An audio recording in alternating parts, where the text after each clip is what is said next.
Malam, apa kabar Anda semua? Kembali berjumpa dengan saya Hersvino Arif dari Forum News Network. Nih, saya akan mengajak Anda ngobrol dengan Bung Rocky di perkembangan yang menarik nih. Saya kira dari kasus Menteri Kelautan Edi Prabowo. Kalau kita baca-baca di media ini, kasusnya menarik karena salah satunya disebut bahwa staf khususnya Edi Prabowo itu politisi PDIP. Disebut dia di dalam pusaran itu. Yang menarik juga, kemudian ternyata ada calon besannya ketua MPR kita, Bambang Susatyo itu, Suharjito itu yang disebut sebagai penyuapnya itu, katanya bakal jadi besanan. Ini jadi fenomenanya jadi menarik nih, karena kita hanya membaca-baca di media nih, Bung Rocky ya, tapi dari situ kita bisa ketemu puzzle-nya, begitu kira-kira ya. Iya, ini memang politik Indonesia itu yang disebut nepotisme itu. Nepotisme itu terkait dengan soal kepentingan keluarga. Walaupun samar-samar, tapi ternyata lobster ini bergerak dari laut sampai pelaminan. ini masalah unik di Indonesia itu. Satu partai ternyata kait-mengkait dengan partai lain. Satu toko ternyata kait-mengkait dengan toko lain. Bukan saja terkait bisnis, karena ada bisnisnya, tapi karena ada soal-soal kekeluargaan di situ tuh. Yeah. Jadi dulu kita ingat bagaimana rejim Soeharto itu kita belejeti sebetulnya karena soal-soal yang mirip, yang sama. Bahwa urusan politik itu bisa berhubungan dengan membaca kaitan-kaitan keluarga tuh. Jadi sedang tumbuh satu analisis baru bahwa yang politik itu pasti terkait dengan transaksi-transaksi kekeluargaan. Ini menarik sebetulnya. Kita tunggu bagaimana meme mulai diproduksi untuk memperlihatkan bahwa lobster dari laut tiba di darat, bahkan masuk ke ruang-ruang keluarga. Tadi menarik itu istilah Anda, dari perikanan sampai ke pelaminan, begitu ya. Dari pertempuran sampai ke petamburan, dari perikanan sampai ke pelaminan. Itu maksudnya. Ya. Oke. Nah, situasi ini menggambarkan betapa koruptif, sifat koruptif itu sudah masuk ke hampir ke semua sektor, Bung Rocky. Nah, kita selalu ingin menganalisis politik seolah-olah politik itu adalah deskripsi dari pertandingan kekuasaan. Kalau itu yang kita analisis, maka kita hanya lihat statistik, pemilu, macam-macam. Tapi kita lupa bahwa politik itu basisnya adalah etik. Dan itu yang sekarang sedang dihadirkan. Saya kemarin di Medan 2 hari dan menyaksikan bagaimana politik dinasti itu beroperasi dari istana sampai ke Pilwalkot Medan itu. Jadi akar oligarki itu bisa tumbuh di istana tapi merambat sampai ke Medan itu. Dan saya dapat laporan banyak dan pelajari di situ. Setiap hari ada aja menteri disuruh ke Medan untuk membackup calon dari presiden. Kan ini kan bukan sekedar pemborosan, tetapi etika politik kita diganggu tuh. Ada urusan apa kabinet harus bolak-balik ke Medan tuh. Nah, saya ingatkan pada masyarakat Medan bahwa Medan itu memerlukan ketua, bukan mertua tuh. Jadi politik mertua nih yang terus-menerus ada di situ. Dan anak-anak muda itu mulai terbuka pikirannya itu bahwa tidak boleh otonomi politik Medan itu dikendalikan dari istana, di remote control dari istana. Demikian juga ini soal benur ini. Jadi ada remote control sebetulnya yang menyusup sampai ke soal-soal kaitan antara orang yang lagi jatuh cinta segala macam.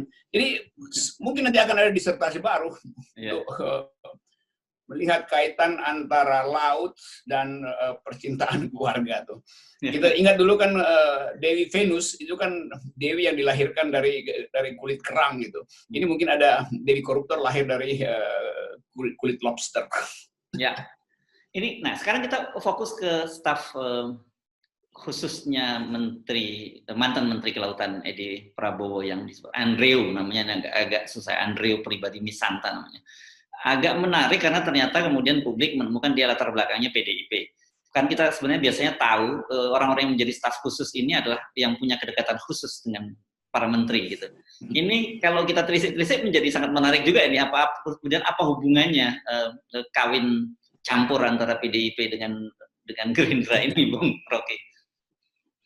Ini udah kayak politik Eropa itu, kawin campur antara Raja Jerman kawin dengan Raja Rusia, Perancis dengan Inggris segala macam itu untuk menyelamatkan dinasti. Jadi dalam sejarah memang ada itu perkawinan antara klan itu untuk menyelamatkan harta sebetulnya. Ini juga terjadi di kita.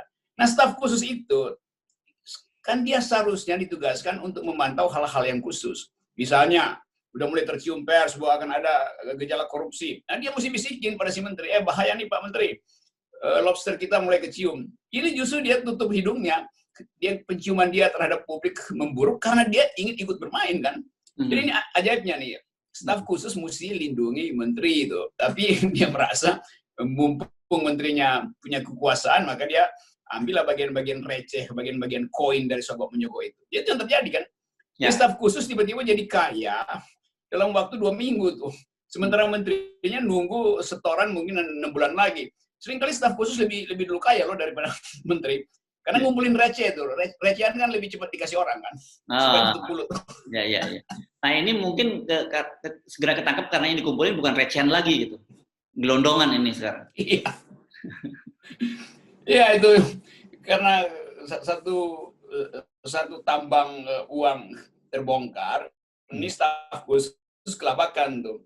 Kan dia juga mungkin dia kecewa, sialan baru mulai ngumpulin koin, udah kebongkar kasusnya tuh.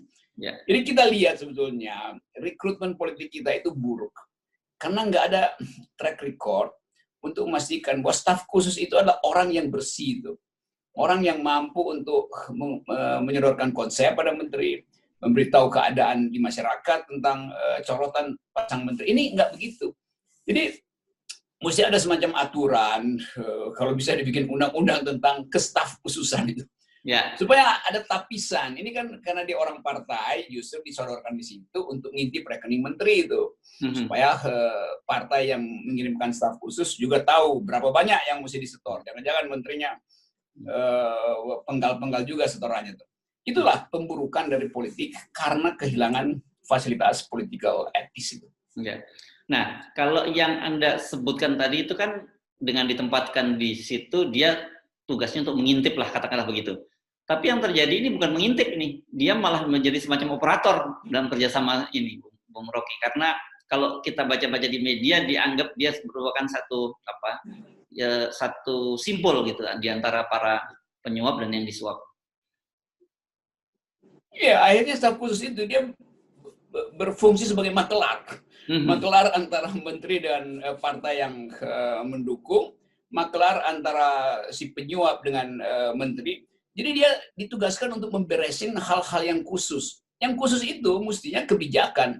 Sekarang yang disebut staf khusus artinya menjaga menteri dan mengefektifkan soal-soal khusus. Yang kita sebut khusus itu ada transaksi under table. Jadi kebijakan khusus artinya kebijakan sogok menyogok. Jadi itu akibatnya kan. Kenapa nggak disebut aja staf khusus memang mengurus kebijakan sogok menyogok, terus kebijakan korupsi dari menteri itu kan yang kita dengar selalu begitu. Politik Indonesia memburuk karena tidak ada batas antara meritokrasi berbasis pada pengetahuan, pada kapasitas, dan kepentingan partai yang sekedar menyodorkan seseorang supaya mudah jadi makelar. Jadi permakelaran politik itu justru berlangsung di dalam wilayah yang disebut staf khusus itu. Ya. Bung Rocky, lihat fenomena ini, saya menangkap banyak sekali semacam kemarahan dan rasa frustasi dari publik. Karena dulu ketika kita ingat kalau kita kembali ke Pilpres, kemudian publik melihat janji-janji Pak Prabowo yang menyatakan bahwa Indonesia ini sudah stadium 4 korupsinya, kemudian dia akan bawa ke penjara orang Gerindra yang ditangkap, yang terkasus korupsi, dan kemudian bahkan kalau perlu dia akan kejar sampai ke Antartika, begitu para netizen. Ini kan situasi semacam ini bisa menimbulkan ketidakpercayaan publik terhadap para politisi. Saya sebetulnya senang aja Kalau janji-janji itu dipalsukan, karena nanti pembusukan politik makin cepat kan. Kadang-kadang kita mesti anggap bahwa ini blessing in disguise, ini orang-orang yang pernah berjanji, nggak mau penuhi janjinya, supaya emak-emak makin lama makin terkonsolidasi untuk mempercepat perubahan politik. Supaya mahasiswa tidak perlu lagi ditantang untuk demo ke jalan. Supaya buruh melihat bahwa memang ini perlu satu yang disebut revolusi memang harus berlangsung sebetulnya. Karena keadaannya tidak bisa diperbaiki oleh orang yang ada di dalam. Maka orang cari perubahan dari luar tuh. Lain kalau misalnya Gerindra begitu disebut nama salah satu tokohnya bereaksi cepat, lakukan pembersihan, demikian juga PDIP disebut namanya. Tapi saya baca begitu nama seorang kader PDIP disebut, reaksi pertama PDIP adalah dia tidak lagi aktif di dalam kepartaian tuh. Dia secara individual pergi direkrut ke Menteri Perikanan. Bagaimana mungkin? Apa kapasitasnya dia sehingga direkrut oleh Menteri Edi itu? Bahkan disebut dia caleg yang tidak masuk di dalam tidak terpilih. Nah, apalagi kalau caleg tidak terpilih, ya udah itu artinya kapasitasnya kurang kan? Kenapa direkrut oleh Menteri Edi dijadikan staf khusus? Jadi berbohong itu jadi semacam kesimpulan pertama hari ini untuk menghindar dari tatapan publik. Kan kalau PDIP bilang iya kami bertanggung jawab, kami pecat. Kan lebih mudah publik terima kalimat itu daripada kalimat yang bunyinya dia tidak lagi aktif. Dia memang kader tapi tidak lagi aktif. Kan itu namanya mau cuci tangan sebetulnya. Oke. Tadi Anda menyatakan bahwa Anda senang karena ini semakin terbuka kebusukan di dalam. Iya. Tetapi faktanya kemudian, atau bukan fakta ya, bisa jadi orang menyimpulkan bahwa jangan pernah masuk di dalam pemerintahan karena pasti Anda akan menjadi orang yang busuk, yang sama busuknya, bahkan lebih busuk dari mereka. Kan dalam situasi ini kan berbahaya kalau semua orang baik kemudian tidak masuk ke dalam dunia politik dan juga tidak mau masuk ke dunia pemerintahan. Ya, psikologi itu mengandaikan bahwa orang berupaya mempersiapkan diri untuk membongkar atau merubuhkan sebetulnya kekuasaan dari kekuatan luar. Karena masuk dalam pemerintahan tidak mungkin mengubah sesuatu. Nah, sekarang kita coba lihat psikologi yang ada di dalam pemerintahan sendiri itu. Beberapa staf khusus di beberapa kementerian mungkin juga udah berpikir untuk berhenti karena potensi untuk korupsi udah nggak ada lagi kan. Nggak mungkin gimana. Jadi udahlah biarin mereka baca ini supaya mereka juga sama-sama keluar dari pemerintahan. Nggak ada gunanya di dalam pemerintahan di staf khusus kalau cuma digaji dari dompet kecil si menteri kan. Selalu orang jadi staf khusus dengan asumsi bahwa dia akan dapat transaksi-transaksi di luar hukum tuh. Nemenin menteri ke daerah udah pasti dia dapat 2 kali tuh dari kantong si menteri, juga dari kantong pejabat-pejabat daerah. Karena pejabat daerah mau titip proyek tuh. Jadi staf khusus selalu dompetnya lebih tebal sebetulnya dari jurnalis. Ya, nah ini saya kira ini menarik Anda cerita karena mungkin ini agak menyimpang sedikit. Saya pernah punya pengalaman pribadi pada zaman Pak SBY. Pernah ditawari menjadi salah satu staf khusus menteri gitu. Dan kementeriannya dekat-dekat sih dengan perikanan itu. Dan saya pada waktu itu ditanya, berapa gajinya? Pada waktu itu 7 juta. 7,5 juta kalau nggak salah. Dan menurut saya bilang saya tidak bisa hidup dari 7,5 juta itu. Nanti kata mereka, oh nanti banyak sekali proyek-proyek yang ada itu. Nah itulah kemudian memutuskan, saya bilang saya tidak bisa hidup dengan cara seperti itu. Ya, yang seperti itu dianggap aneh sekarang. Harus bodoh gila banget loh. Aduh, nempel itu udah pasti setiap kali kunjungan ke daerah itu, kantong kiri, kantong kanan itu ada aja nitipin. Kan? Ya. Tapi memang itu pilihan individu untuk menetapkan maksud kita berpolitik apa sebetulnya kan. Jadi hal yang semacam itu yang makin lama makin hilang karena pragmatisme politik diedarkan dari istana tuh. Presiden Jokowi terus-menerus mengucapkan saya akan memimpin korupsi sampai ke tingkat yang paling rendah tuh. Tapi ucapan presiden itu bertentangan dengan faktanya. Presiden kasih semacam membiarkan sebetulnya menteri mengangkat staf khusus yang dia tahu sebetulnya adalah bekas-bekas relawan kan. Jadi sebetulnya ini berujung pada kepala negara yang diam-diam membiarkan para relawan itu masuk ke staf khusus supaya dibiayai sebagai pengganti uang kerelaannya menjadi relawan politik. Padahal relawan itu tidak boleh ambil keuntungan setelah kekuasaan terbentuk. Itu etik itu yang nggak ada tuh. Karena itu orang kalau jadi relawan sekarang, nanti lu jadi relawan ya, iya gue tahu gue jadi relawan. Buat apa? Karena gue bakal jadi staf khusus atau bakal jadi komisaris kan. Jadi dari awal kata relawan itu kata yang kehilangan maknanya. Dia rela karena ada iming-iming. Padahal kerelawanan itu sebetulnya di luar politik iming-iming. Jadi saya kira mungkin mulai Pilpres depan 2024, kita mesti ganti itu terminologi relawan. Kita mesti terbuka saja bilang bahwa itu komisaris one atau staf khusus one gitu. Yang masuk begitu ada terpilih, wajar gitu ya. Harusnya dibilang aja relawan artinya calon komisaris, relawan artinya calon staf khusus. Lebih enak begitu kan, lebih fair. Ya. Saya kira perlu dideklar awal gitu ya, Bung Rocky. Ya, itu. Ya. Saya relawan, saya calon staf khusus. Silahkan mendekat ke saya tuh. Ya, gitu. Oke. Jadi kita akan perkembangan. Makasih, Bung Rocky. Ya, thank you, Herso. Bye.